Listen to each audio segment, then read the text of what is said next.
A very good morning to all of you. Today, we will cover the topic management thoughts, or we can say management approaches.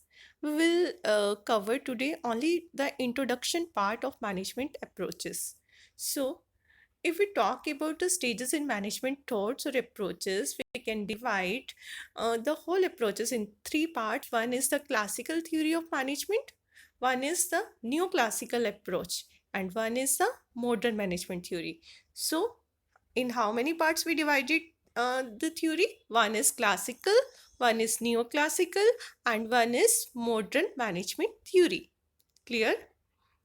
अब हम बात करते हैं कि classical theory of management. सबसे पहले आई classical, फिर आई नियो क्लासिकल और उसके बाद आई मॉडर्न। अब हम बात करेंगे क्लासिकल थ्योरी ऑफ मैनेजमेंट की। क्लासिकल थ्योरी ऑफ मैनेजमेंट में सबसे पहले आया ब्यूरोक्रेटिक मॉडल। कौन सा मॉडल? Bureaucratic model. किसने दिया? मैक्स वेबर ने दिया। कब इंट्रोड्यूस किया? 1900, 1900। ठीक है, मैक्स वेबर ने ब्यूरोक्रेटिक मॉडल इंट्रोड्यूस किया और कब किया? 1900 में किया। फिर आया, ये क्लासिकल थ्योरीज के पार्ट है, एक ब्यूरोक्रेटिक मॉडल, एक साइंटिफिक मैनेजमेंट, एक प्रोसेस मैनेजमेंट। साइंटिफिक मैनेजमेंट की बात करें तो दी F.W. टेलर ने प्रोपाउंड की थी और ये कंसेप्ट आया 1910 में। फिर हमारी बात आती है प्रोसेस मैनेजमेंट की, जो किसने दी? ये हेनरी फ्यूल ने। ये किसके ऊपर डिपेंड थी? फंक्शनल और एडमिनिस्ट्रेटिव मैनेजमेंट। क्या? फंक्शनल और एडमिनिस्ट्रेटिव मैनेजमेंट। और आई कब? 1910 में। क्लियर? क्लासिकल थ्योरी के अंदर तीन मॉडल्स हैं, bureaucratic model, scientific management model, process management. Bureaucratic model is given by Max Weber and introduced in 1900. Scientific management is given by F.W. Taylor and it comes in 1910. Then we come on process management, that is advocated by Henry Fayol on the base of functional or administrative management around 1910. Clear? Then we come on the neoclassical approach. Neoclassical approach is further divided in two parts. One is a human relation movement and one is the behavioral science. Human relation movement ये किसने दिया? Elton Mayo and Roethlisberger. और इन्होंने कब प्रोपाउंड किया इसे? 1930 में।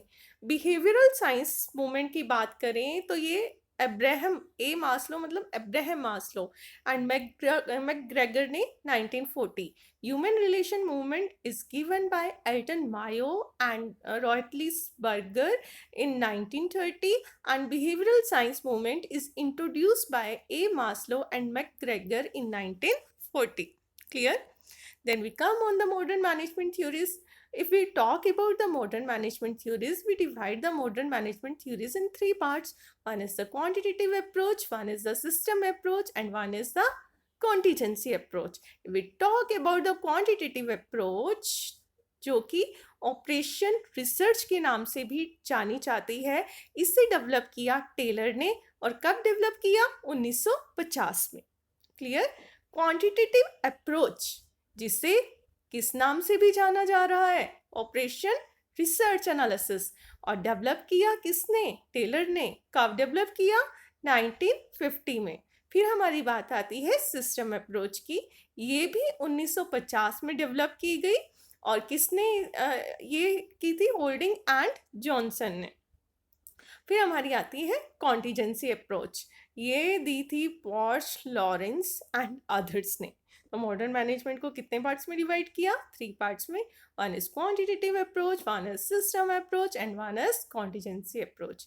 ये थी हमारी introduction to management approaches. I hope आप लोगों को क्लियर होगा। If you still facing any doubt, you can ask by putting your query in comment box. Thank you so much.